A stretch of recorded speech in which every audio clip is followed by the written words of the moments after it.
She had spent her entire adult life locked in a basement cellar and used as a sex slave by her own father, who raped her over 3,000 times and fathered 7 of her children, one of whom even died due to neglect. This is the story of Elizabeth Fritzl that shocked the whole world. The horrific story unfolded in 2008 in a small Austrian town and inspired a hit US movie, but the true story of Elizabeth and her surviving 6 children is far more chilling than any fiction could ever be. With a warning of adults and triggering content ahead, we take you through the frightening events of this case in this video. Let us start the story with some background on Elizabeth's father, the Austrian pensioner, Joseph Fritzl. He was an oppressive patriarchal figure in the family, and the fact that his daughter wanted to go out with friends, party, kiss her boyfriends, and live her life bothered him to such an extent that he eventually used criminal means to put chains around her. Joseph's grandfather had been married to a woman who couldn't conceive children. Because of this, the grandfather would have affairs with other women and then coerce his wife into adopting the children they bore. Joseph's mother was one of those children whom a trial lawyer described as unloving and sadistic. It's common that child abusers have often suffered child abuse themselves, and the people who mistreat others have often been treated in various ways themselves. This is no excuse or justification for the monstrous acts of Joseph, but just speculation on what could have triggered his descent into pure evil. Monsters are not created overnight. They are bred and fed over the generations. With that in mind, let us look at what happened to Elizabeth Fritzl during those 24 years in the basement and how it all began. On August 28, 1984, 18-year-old Elizabeth Fritzl went missing. Frantic over the whereabouts of her daughter, Rosemary hastily filed a missing persons report. For weeks, there was no word from Elizabeth, and her parents were left to assume the worst. Then out of nowhere, a letter arrived from Elizabeth claiming that she had grown tired of her family life and ran away. Her father, Joseph, told the policeman who came to the house that he had no idea where she would go. He told the police that she had most likely joined a religious cult, something she had talked about previously. But the truth was that Joseph Fritzl knew exactly where his daughter was. She was about 20 feet below where the police office was standing. Elizabeth was a girl full of dreams and aspirations, and she grew tired of her father consistently imposing harsh restrictions on her. She had previously expressed to her mother and her sister about her interest in leaving the family, traveling around the country, and starting a new life on her own as soon as she turned 18. Joseph overheard this conversation and decided to do something about it. On August 28, 1984, Joseph called his daughter into the basement of the family's home. He was refitting a door to the newly renovated cellar and needed help carrying it. As Elizabeth held the door, Joseph fixed it into place. As soon as it was on the hinges, he swung it open, forcing Elizabeth inside and knocking her unconscious with an ether-soaked towel. For the next 24 years, the inside of the dirt-walled cellar would be the only thing Elizabeth Fritzl would see.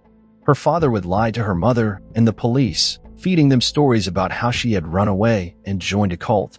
Eventually, the police investigation into her whereabouts would run cold, and for a long time, the world would forget about the missing Fritzl girl. But Joseph Fritzl wouldn't forget, and over the next 24 years, he would make that very clear to his daughter. For the rest of the Fritzl family, Joseph was a hard-working husband and father, thoroughly dedicated to his career. For them, he would head down to the basement every morning at 9 a.m. to draw plans for the jeans that he sold. And occasionally, he would spend the night there. Joseph's wife never doubted the actions or intentions of her husband since she didn't know what disgusting acts were happening right beneath her feet.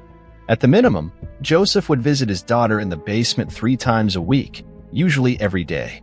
For the first 2 years, he left her alone in captivity. Then he began to rape her, continuing the nightly visits he had begun when she had not even entered the adult phase of her life. 2 years into her captivity, Elizabeth became pregnant and miscarried 10 weeks into the pregnancy. 2 years later, she fell pregnant again, this time carrying to term. In August of 1988, a baby girl named Kirsten was born, and 2 years later, she gave birth to another baby boy named Stefan. Kirsten and Stefan remained in the cellar with their mother for the duration of her imprisonment, and Joseph brought weekly rations of food and water for them. Elizabeth attempted to teach them with the rudimentary education she herself had and gave them the most normal life she could under terrific circumstances. Over the next 24 years, Elizabeth Fritzl gave birth to 5 more children. One more was allowed to remain in the basement with her. One died shortly after birth, and the other 3 were taken upstairs to live with Rosemary and Joseph. In order to conceal what he was doing from Rosemary, he staged elaborate discoveries of the children. He often placed them on bushes near the home or sometimes on the doorstep. Each time, the child was swaddled neatly and accompanied by a note allegedly written by Sabbath, claiming that she couldn't take care of the baby and was leaving it with her parents for safekeeping. Shockingly, social services never questioned the appearance of the children and allowed the Fritzls to keep them as their own children.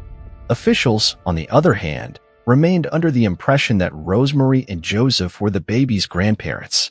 It is not known for how long Joseph Fritzl intended to keep his daughter captive in his basement. He had gotten away with it for 24 years. And for all the police knew, he was going to continue probably for another 24. However, in 2008, one of the children in the cellar fell ill.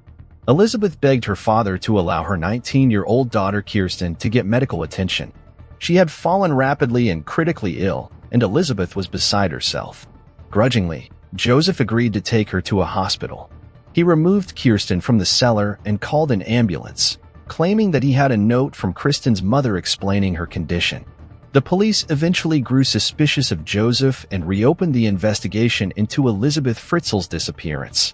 They began to read the letters that Elizabeth had supposedly been leaving for the Fritzls and began to see inconsistencies in them. Police questioned Kirsten and also asked the public for any information on her family. Naturally, no one came forward, as there was no family to speak of. Whether Joseph finally felt pressure or had a change of heart regarding his daughter's captivity, the world may never know. But on April 26, 2008, he released Elizabeth from the cellar for the first time in 24 years. She immediately went to the hospital to see her daughter, where hospital staff alerted police to her suspicious arrival. That night, she was taken into custody to be questioned about her daughter's illness and her father's story. After making the police promise that she never had to see her father again, Elizabeth Fritzl told the tale of her 24-year imprisonment. She explained that her father kept her in the basement and that she bore his 7 children. She explained that Joseph was the father of all 7 of them, and that Joseph Fritzl would come down during the night, make her watch pornographic films, and then rape her. She explained that he had been abusing her ever since she was 11. The police arrested Joseph Fritzl that very same night. After the arrest, the children in the cellar were also released, and Rosemary Fritzl fled the home.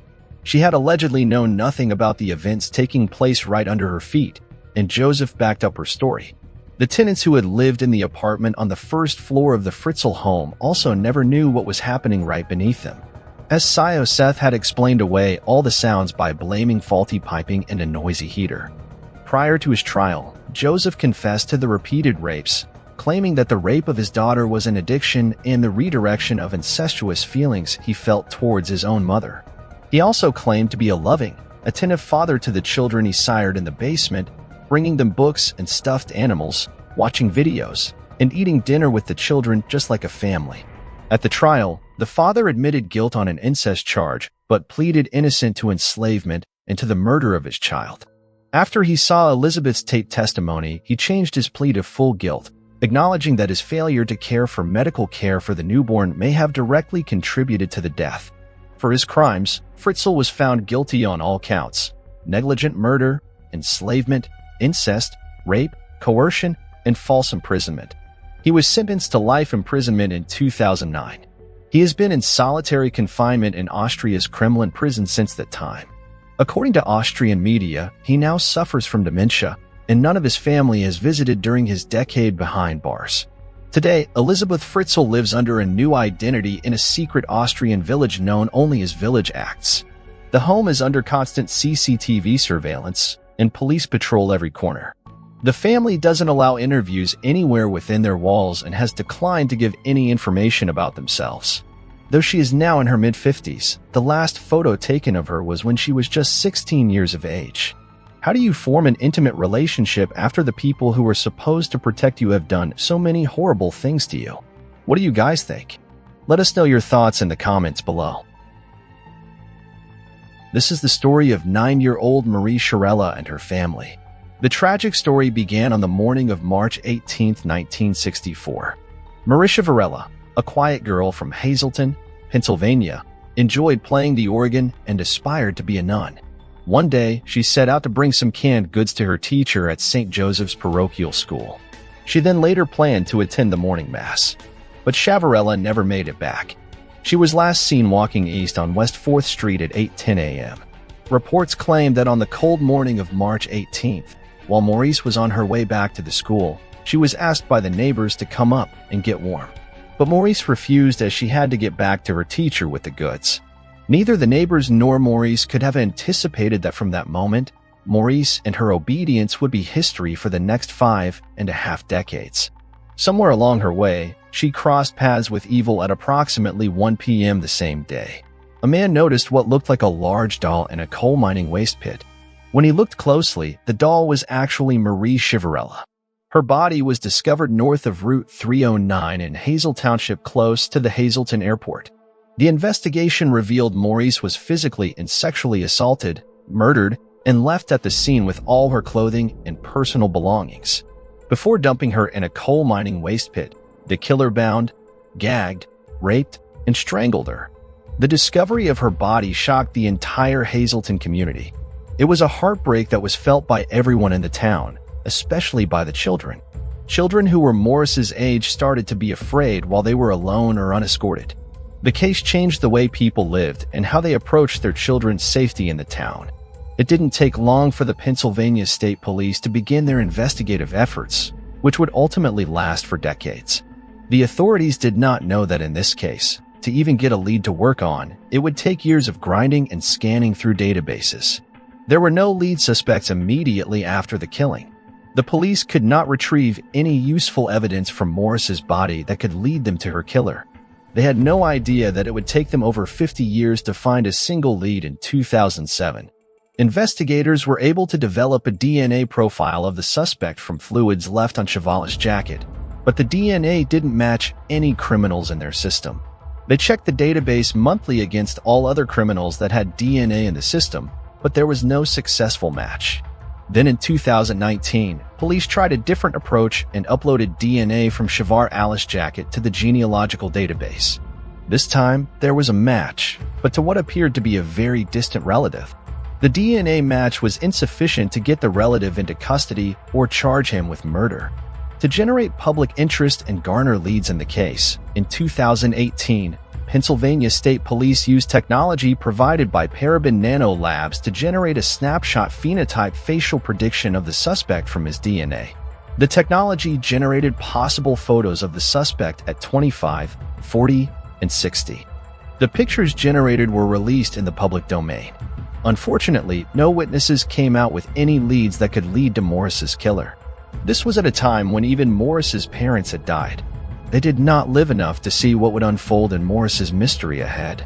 Her siblings had said that her parents never sought revenge or punishment for their daughter's killer. They just wanted justice, but they did not make it alive to the other end of this investigation. Finally, in 2020, the police got help from an unlikely source. An 18-year-old named Eric Schubert emailed the department and offered to build out a family tree. He had volunteered with other cold cases before, and police accepted his help since Eric was known as a hard-working boy and a genius genealogy wizard. Schubert identified a number of family members, many of whom voluntarily shared their DNA with the police. The family tree eventually led the police to Maurice Chiavarella's killer, James Paul Fort. Fort was 22 years of age back then, and he had a criminal history of sexual assaults prior to Chiavale's killing. A lot of emotion surfaced as state police announced they now know who killed a 9-year-old girl back in 1964.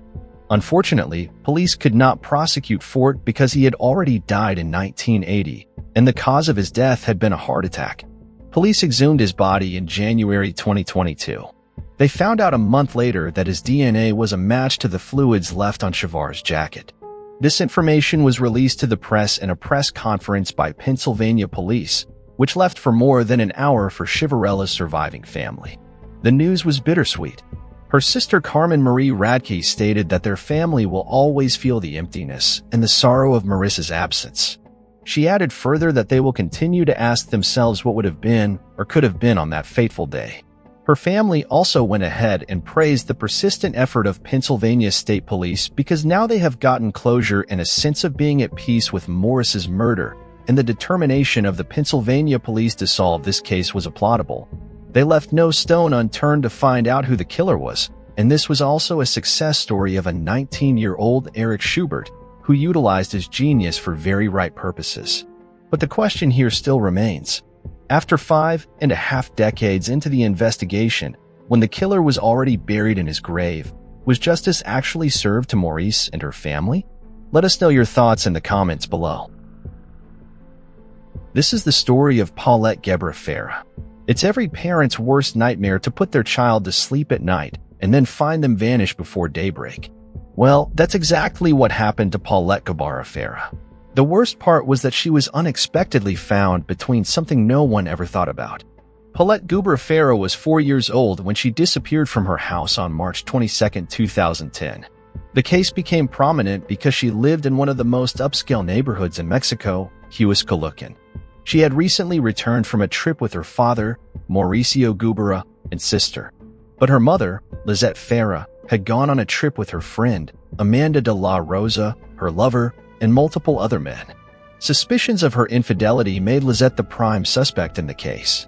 The case became even more complicated when the family and 2 housekeepers provided inconsistent statements to the authorities. Paulette was born with both a physical disability and a language disorder and had 2 nannies who helped care for her, Erica and Martha Casimiro. The family was considered relatively affluent. Paulette's father, Maurice Gebra, worked in real estate while her mom, Lizette Farah, was an attorney. One evening in 2010, Lizette claimed she had put her little girl to bed as normal, but when her nanny Erica came into her room the next morning, the little girl was nowhere to be seen. There were no signs of forced entry into the house or any indication that a struggle had taken place. The CCTV cameras surrounding the property where Paulette Gebra Farah lived failed to show either when the child was leaving or being taken. The house had 2 family dogs that never made any noise during the night either. Where could the 4-year-old have gone without a single trace? This story quickly turned into a media frenzy. Flyers were posted, billboards were erected, and ads were all over the TV and on public transport. Lizette even made a public plea on television for her daughter's abductor to come forward. The search sparked a great deal of public interest, but soon, many started placing the blame on Paulette's parents. The local community all came together to search for Paulette, but nothing was found. Albert Buzz, the Attorney General of the state, became involved and launched what would become a huge 9-day intensive search investigation. His involvement became the initial controversy. Many children are said to be reported missing in Mexico, but it wasn't until Paulette Gebra Farah, from a richer family, went missing that authorities put all their resources into finding her. Ultimately, police were baffled and found it very difficult to find a lead. What followed was the huge 9-day search, with the community coming together to begin a tireless hunt for the little girl. A week after the disappearance of Paulette, it was announced that her parents and nannies were taken into custody.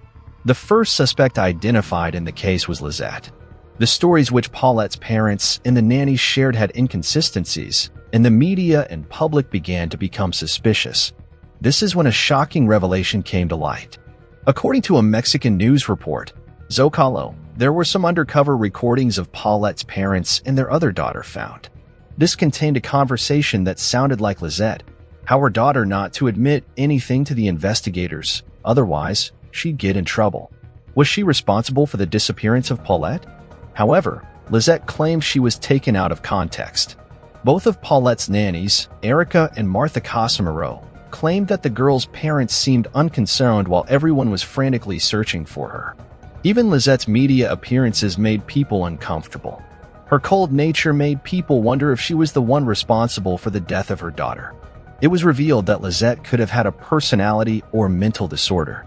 According to Sandra Adam, a legal psychiatric expert working with investigators, Lizette has always remained very distant in matters of affection and emotional attachment. In short, some characteristics pointed toward a mental disorder. A further twist in this story was that when Paulette, who had gone missing for 9 days, was somehow found in the same bedroom in which she was sleeping before her disappearance. An officer in the case caught a whiff of a putrid smell. This led him to find where Paulette, the very bed from which she disappeared. On March 31, 2010, Paulette's body was finally found. It was a bizarre finding as she was tucked away at the foot of the bed. The autopsy, as reported by CNN, ruled that Paulette's death was an accident, as it was reported that she had seemingly rolled to the foot of the bed and accidentally fell and lost herself in the gap between the mattress and footboard. She then suffocated to death. According to reports at the time, the autopsy showed that Paulette died via asphyxiation that obstructed the respiratory airways and compressed the abdominal thorax. There were no drugs or toxic substances found in her body or any signs of physical abuse. According to the San Diego Union Tribune, moreover, Buzz believed that Paulette's body hadn't been moved. The position the child was in when she was found was the same as the position she was when she died. That is, the original and final position is the same, he claimed in the Union Tribune, but conspiracy theories around Paulette's cause of death still abound. Someone noticed a pair of pajamas on top of the bed while Lizette was giving a TV interview before Paulette was found.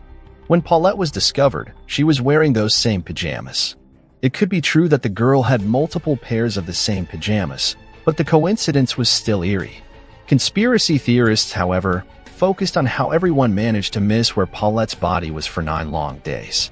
The police even brought in search dogs at one point. BBC reported that over 100 people had been in her room, searching for her. More disturbingly, friends and family had slept in her bed during that period, per the Union Tribune's report, and didn't notice anything. The only explanation given was that there was enough bedding and blankets to mask the smell of the decomposing body for 9 days. But the nannies were adamant that they would have noticed disheveled bedding or any kind of evidence that the child had fallen in between the bed and frame. The public found it hard to believe that authorities had investigated Paulette's room multiple times and came up with nothing. Many still believe that because of the negative publicity and Buzz's initial inclination to point fingers at Lizette and Mauricio, the parents were possibly involved in their little girl's death somehow. Lizette and Mauricio ended up turning on each other publicly. According to Mauricio, he said, "The only thing I can say is that for me, it wasn't an accident. I can only speak for myself." In a separate interview with Televisa, Lizette cried and said she didn't understand why her husband would be suspicious of her and claimed investigators had possibly manipulated him to turn on her. "They have played a lot with their minds.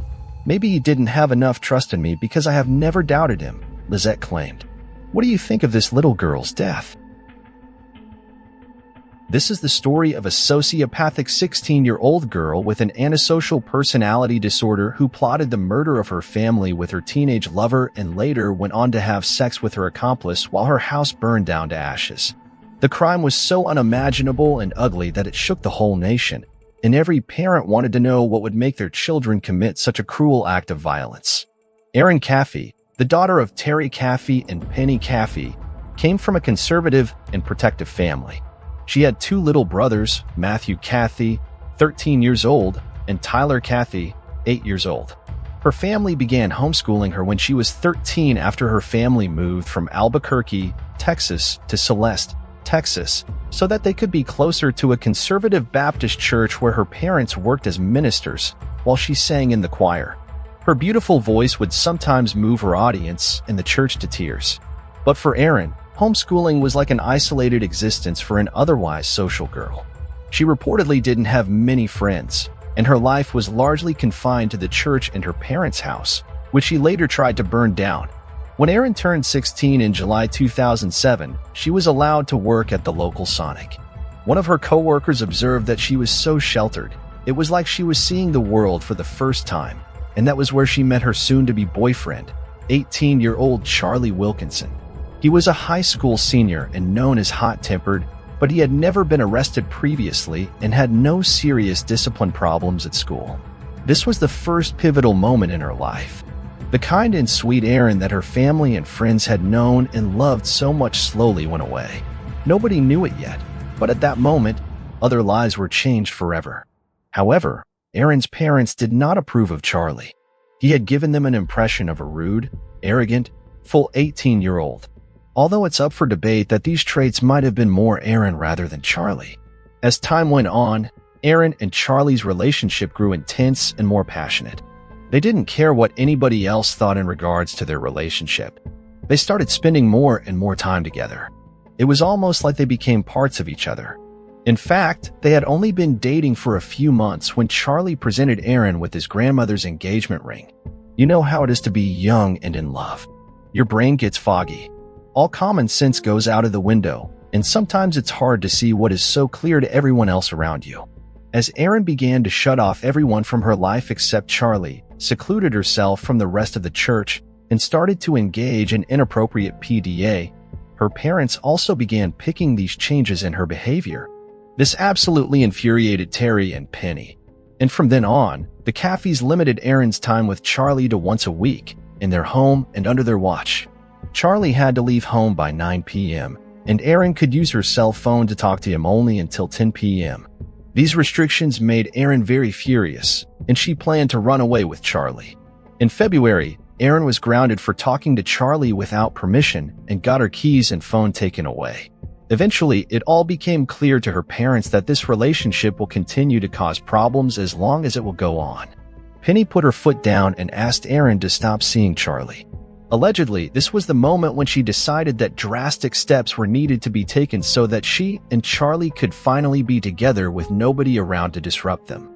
Maybe this was the moment when seeds of a highly dangerous idea had taken root in Aaron's mind, and her parents, unaware of all these barbaric ideas that were making a home in Aaron's consciousness. Terry and Penny thought that with the imposition of grounding restrictions and ending their relationship, they had fulfilled their parental responsibilities. But they had no idea they were totally ignoring Aaron's increasing obsessive antisocial behavior and what it was going to lead to. And so came the early morning of March 1st, 2008, when the Caffey family could not see the sunrise. It was 2 a.m. in the morning when a loud bang of their bedroom door opening woke up Terry and Penny. The two little kids, Matthew and Tyler, were asleep in the rooms upstairs. The two intruders burst into the couple's bedroom and opened fire, shooting them several times. Bullets showered the bedroom, and before Terry and Penny could make out what was happening, they were shot multiple times on their bodies. It was a horror that they had not even thought of in their lives. To save Benny from the shots, Terry jumped on her and took 2 bullets straight on his face. Not only did they break and start shooting hysterically, but they also came in carrying 2 samurai-style swords.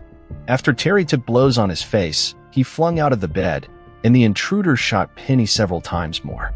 Then they shot Terry 3 more times in the back and once in the back of the leg. All in all, Terry took 11 shots on his body.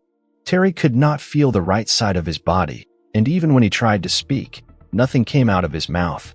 Then one of the killers took a sword and stabbed Penny in the neck, nearly decapitating her. This is the harrowing account of Terry Caffey's experience as he faced a horrific attack on his family. Terry began to panic as he thought of his children who were asleep, knowing that they would wake up to a nightmare. His attempt to get up was thwarted when he heard his son Matthew cry out, pleading with someone named Charlie. It was revealed that Aaron's boyfriend, Charlie, along with his friend Charles Wade, was attempting to murder the entire family. Upon hearing Charlie's name mentioned by Matthew, Terry realized who was in the house and why. A gunshot rang out, and Terry, trying to get up, collapsed as blood rushed to his head. Matthew had been shot dead, and Tyler, the other son, rushed and hid in the closet. Wade found him, and both assailants took turns stabbing Tyler to death. Once they were sure they had killed everyone, Charlie and Wade set the house on fire with pocket lighters and fled the scene, leaving behind a horrific sight of a slaughtered family and a burning house. Despite the assailants' intentions for the entire family to die, Terry miraculously survived.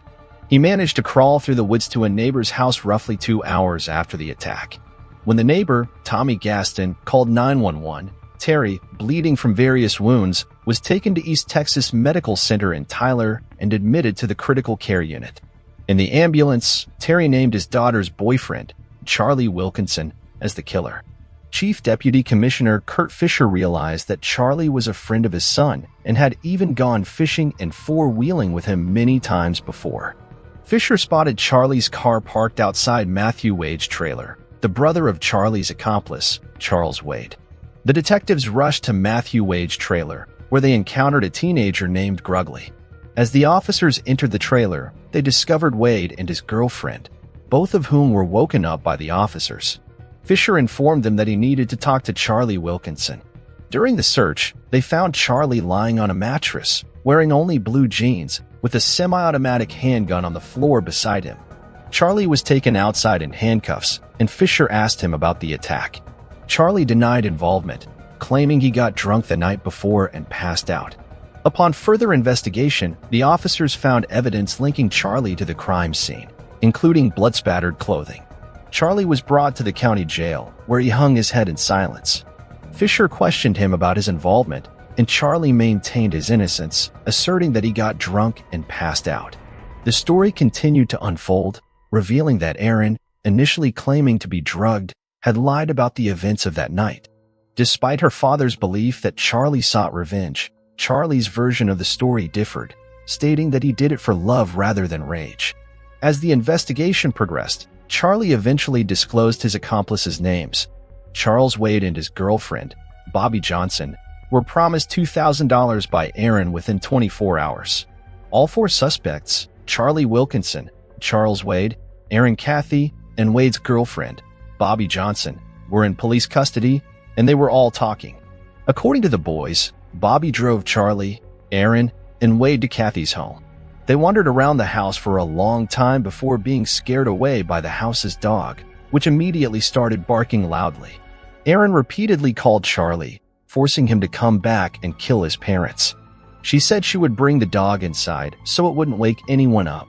But as the boys hesitated, Erin, in her pajamas, convinced them to continue. Bobby drove them to a cemetery where they sat for an hour and planned the murder of the Cathy family. Charlie tried to convince Erin to run with him, but she insisted on permanently getting rid of them. Not just her parents, she wanted her little brothers killed too. As she put it, they were annoying. They drove back to the house again. This time, Erin took care of the dog and sat in the car with Bobby outside the house, while her friends carried out the murder of her family inside. Once Erin confirmed that her parents were gone, she gave Bobby and Wade the combination to the lockbox in which the money was kept. They also took $400 from Terry and Penny's wallets. As the plan was being executed, Erin's words were, "Holy shit, that was awesome." She celebrated the death of her family by sleeping with their killer the same night. Erin was under arrest but denied plotting the murder. She couldn't be questioned immediately as she was a minor, and she didn't agree to speak with investigators. So she wrote a statement claiming that she was forced by her boyfriend into this act, and she was just going along with it. Erin was sent to a juvenile detention center where she was held on murder charges. On January 2, 2009, she was sentenced to 2 life sentences plus 25 years for capital murder. Charlie and Wade were sentenced to life imprisonment without any possibility of parole. Bobby, on the other hand, was sentenced to 40 years in prison. Terry Cathy, the only member of the Cathy family who survived that night except for Erin, still visits his daughter's jail and fights for her early release. To this date, he cannot believe that his daughter could do such a thing. Maybe because during those jail visits, Erin has told him a different story of her innocence. Terry later went on to remarry and now has 1 more biological child and 3 adopted children. He even wrote a book on the horrors of that night. It's called The Terrifying Night, The True Story. Erin's case is no less than an alarm for mental health issues among teenagers, and this case goes to the extremes of it. Erin showed extreme signs of antisocial personality disorder during all those years of her relationship with Charlie, but her parents didn't seem to notice the severity of symptoms. What do you guys think? Was this a case of bad parenting? A teenage romance gone wrong?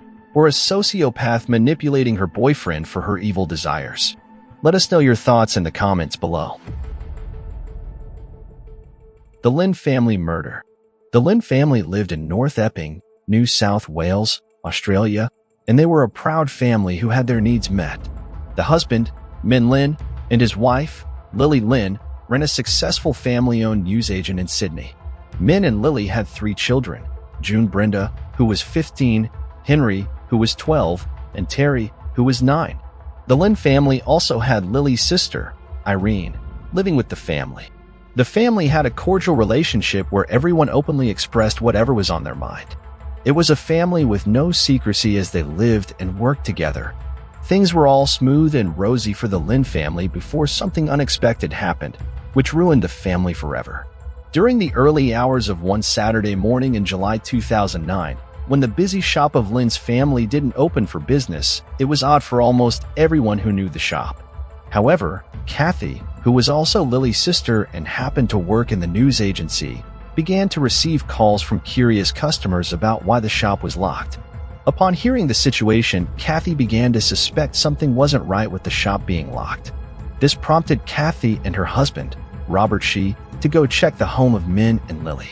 As they arrived at the Lin family residence in the quiet suburb of North Epping, the front door, which was usually locked, was unlocked.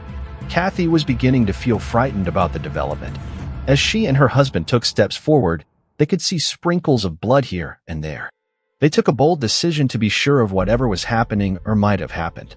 They went upstairs to the bedroom, and what she found next was a horrifying scene that kept her shivering for some minutes. Both Min and Lily were drenched in a pool of blood, bludgeoned to death by a weapon later described as hammer-like. In the next room, they found Kathy and Lily's sister, Irene, with the same awful fate. Both Henry and Terry, Lily's young sons of 12 and 9 years old, were not spared either of this gruesome attack. They too were brutally murdered similarly to every other person in the house, in their bedroom. Blood splattered all over the walls of Lin's house suggested that a great struggle had taken place before the gruesome attack. Kathy placed a call to the local police, informing them about the gruesome situation at the residence of the Lins. She could not utter her words fluently as she was shivering about her extended family who had just been horrifically murdered.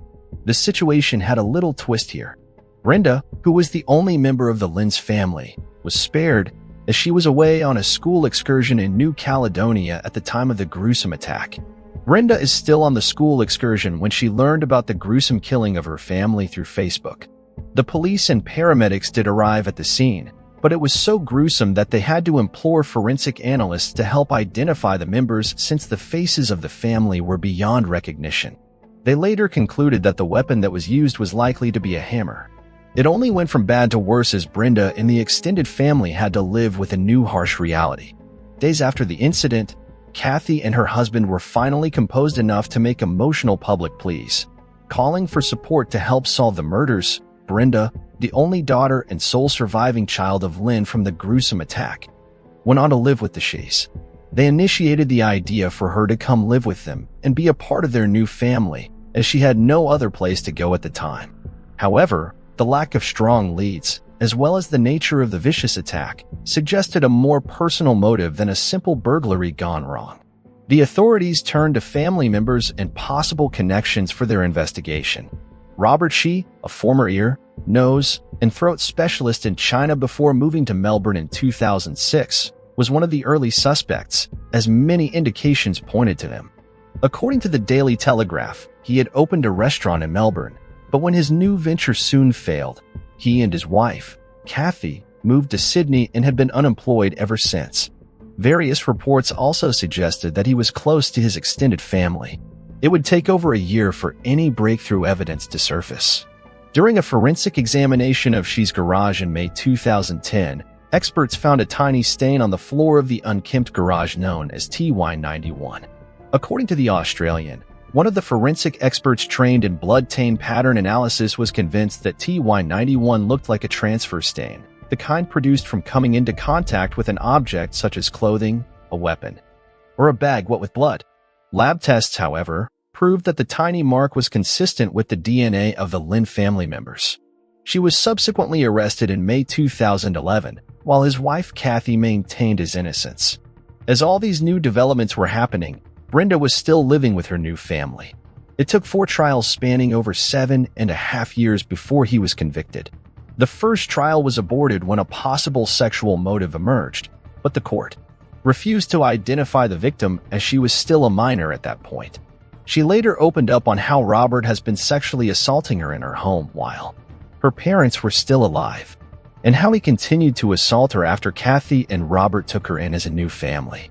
The second trial was halted when the judge fell ill, while the third trial ended in the hung jury. Finally, in 2017, she was found guilty of murder. After the verdict was announced, she proclaimed, "I did not murder the Lin family. I am innocent. In a recount by Brenda, the only surviving child of the gruesome incident that claimed the lives of the Lynn family, she said that it was 2009, and the high school student was preparing to fly to New California for an excursion, and looked around a departure gate to see her classmates kissing their families goodbye. Being a prideful teenager, I did not say anything to my father. I just stood there awkwardly and thought to myself, it's just going to be a week. I am going to see them again really soon. Miss Lynn, now in her 20s, told the sentencing hearing for her Uncle Robert she last week. But while she was overseas, she murdered her entire family. Her father, Norman Lynn, her mother, Lily Lynn, her aunt Yoon bin Irene Lynn, and her two little brothers Henry and Terry in the bedrooms of their North Epping home on July 18, 2009. To this day, my biggest regret was not hugging my father and telling him I loved him too. Say thank you for being an amazingly loving and caring parent. This is a story of love gone bad. Ryan Poston was born on December 30, 1982, in Fort Mitchell, Kentucky, to Lisa Carter and Jay Poston. He had three younger sisters, Allison, Catherine, and Elizabeth Carter. He attended the International School Manila in the Philippines and the International School of Geneva in Switzerland during high school. Later, he attended Anna University, where he triple majored in history, geography, and political science, then went to school at the Salmon P. Chase College of Law, Northern Kentucky University, and Highland Heights. Poston was a promising American attorney working in Cincinnati, Ohio, and was 28 years old when he met his post-lover. While his lover, Shane, and Michelle Ubersa was born on April 8, 1991, in Lexington, Kentucky, United States, she was 19 years old when they met. Ubers was a student at the University of Kentucky in Lexington, majoring in psychology. In 2011, Shayna Ubers and Ryan Poston met on Meta, formerly known as Facebook.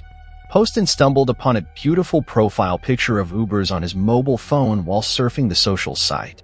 He was intrigued by Ubers' beauty, prompting him to further check her profile.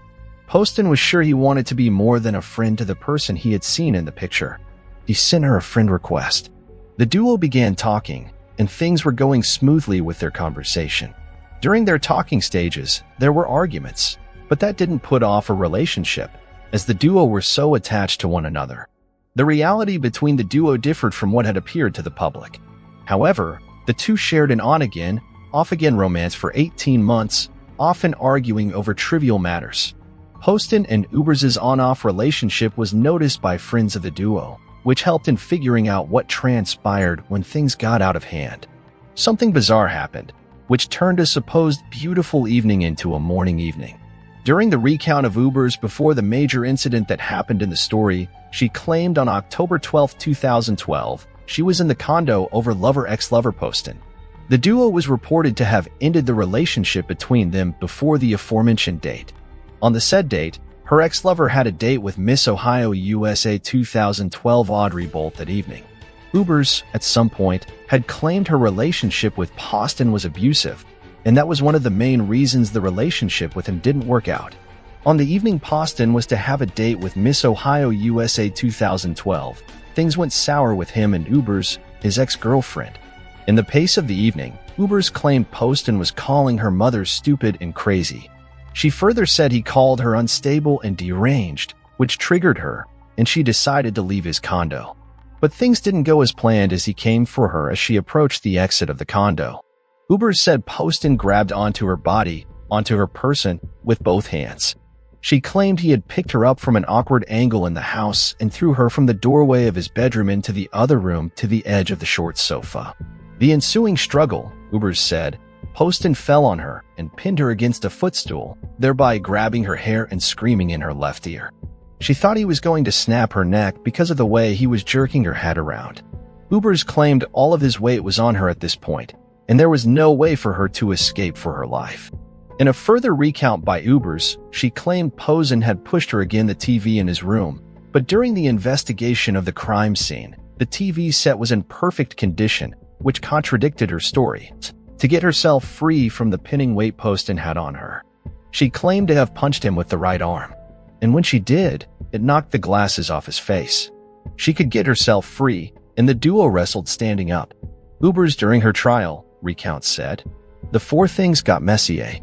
Poston was standing over her and grabbed the gun that was sitting on the table and pointing it at her, saying, "I could just kill you right now and get away with it. Nobody would even know." She said she was shocked and afraid at the same time. This piped Poston's words. He didn't shoot. Instead, he set the gun back on a table and continued to yell hurtful things at her. She was losing it, and to defend herself against Poston, she shot him 6 times. But what the investigator discovered was something that would leave you wondering what could have transpired between the two that evening.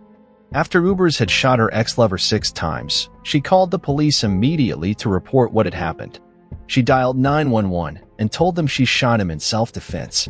After the initial report, she continued to tell the dispatcher that because he was twitching, and I knew he was going to die anyway, and he was making funny noises.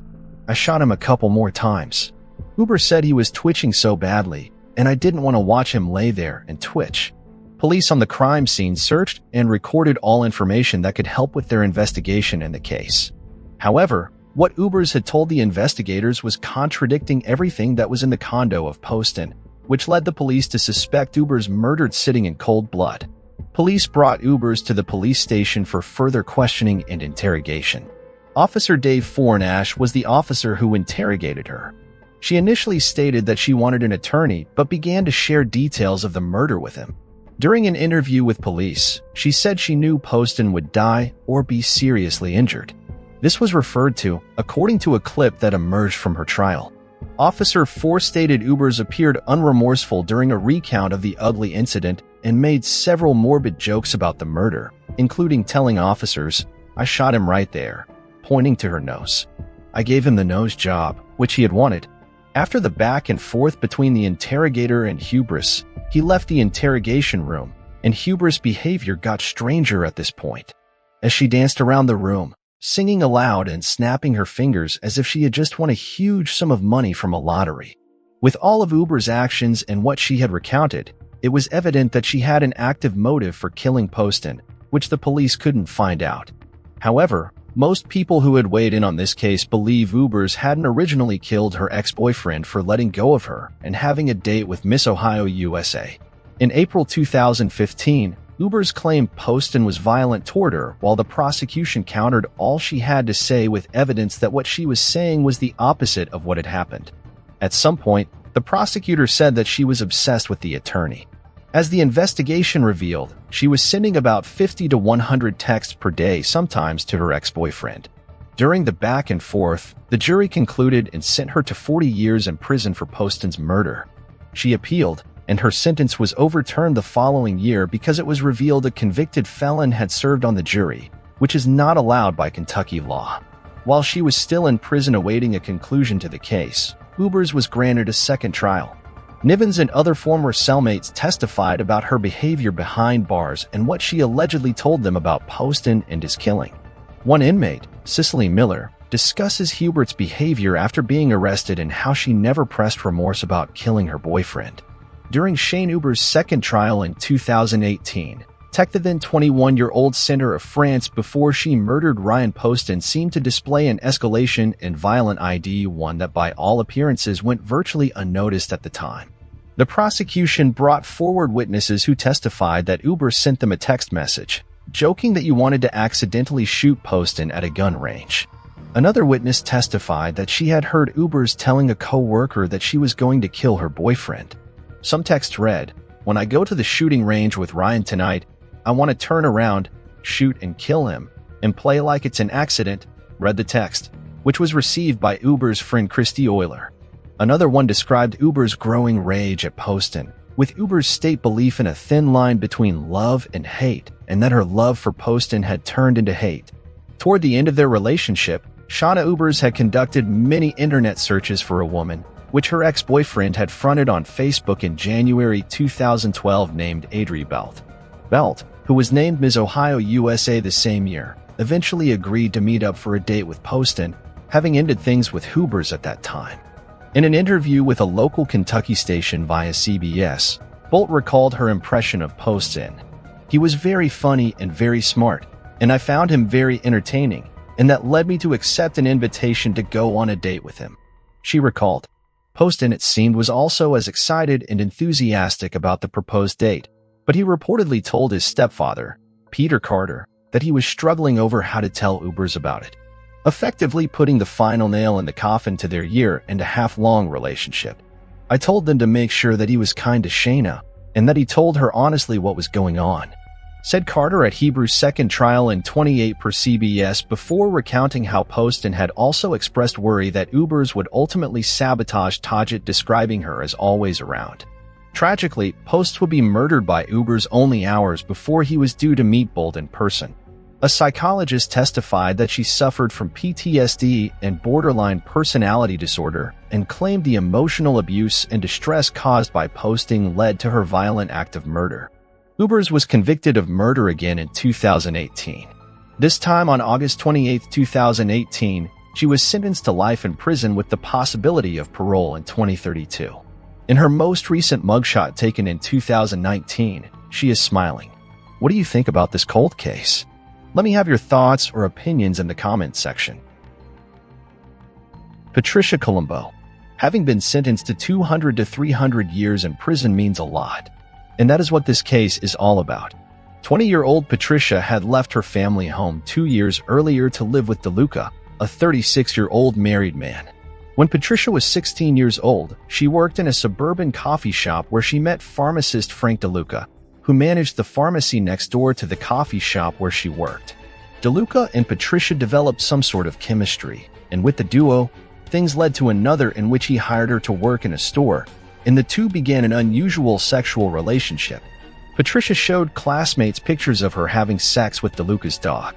DeLuca and Patricia's relationship was growing so deep and out of hand at the same time, considering the fact that her lover was a married man, and the relationship was made public.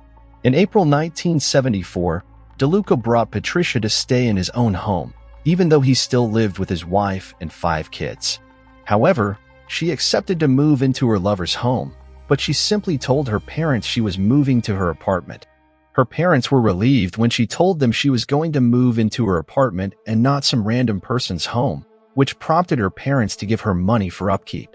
Patricia wasn't able to keep up with the lies that she had told her parents, and soon they found out that DeLuca had left his wife and moved in with her daughter, prompting Patricia's father to beat DeLuca severely. The situation triggered some sort of hatred from the duo towards Columbus's family, which made them come up with a plan that changed things from bad to worse.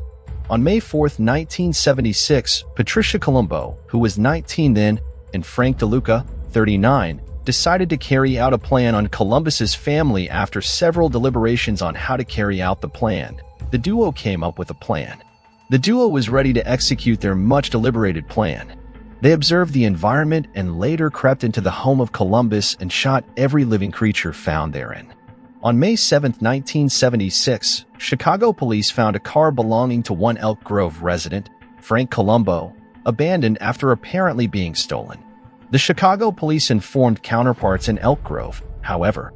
The bodies of everyone killed weren't discovered until 3 days later on May 7th, when a village police officer showed up to inform Frank that one of the family cars had been found in a poor black neighborhood on the city's west side. The responding officer, who went to Frank Columbus's residence to inquire about the car, noticed the front door ajar and delivered newspapers piled up on the front step of the otherwise immaculately landscaped home. The patrolman pushed open the door and saw Frank's bodies piled across the living room stairs with a piece of the bowling trophy sticking out of his gashed skull, and immediately radioed for backup. Even though the family's car had been found miles away in Chicago, there were no indications that anything else in the house had been disturbed or taken. What he had seen was no ordinary crime. The Elk Grove community was thrown into confusion when the family was discovered dead. Police began investigation upon investigation to connect the dots of the murder, but there was no lead. Frank, 43 years old, who was the father, had been shot 4 times in the hat. Before he died, however, he had been cruelly tortured and beaten. Police reported he had been beaten with a bone trophy and the lamb so severely that the back of his head was disintegrated. There were several cigarette burns on his body, and he had also been stabbed in the throat and chest. His wife Mary, who was 41 years, was shot once between the eyes. It was reported that her throat had been slashed, and she also had been beaten, this time with a glass vase. She was clad in a nightgown, and her underwear had been pulled down to her ankles. However, an autopsy later revealed there were no signs of sexual assault.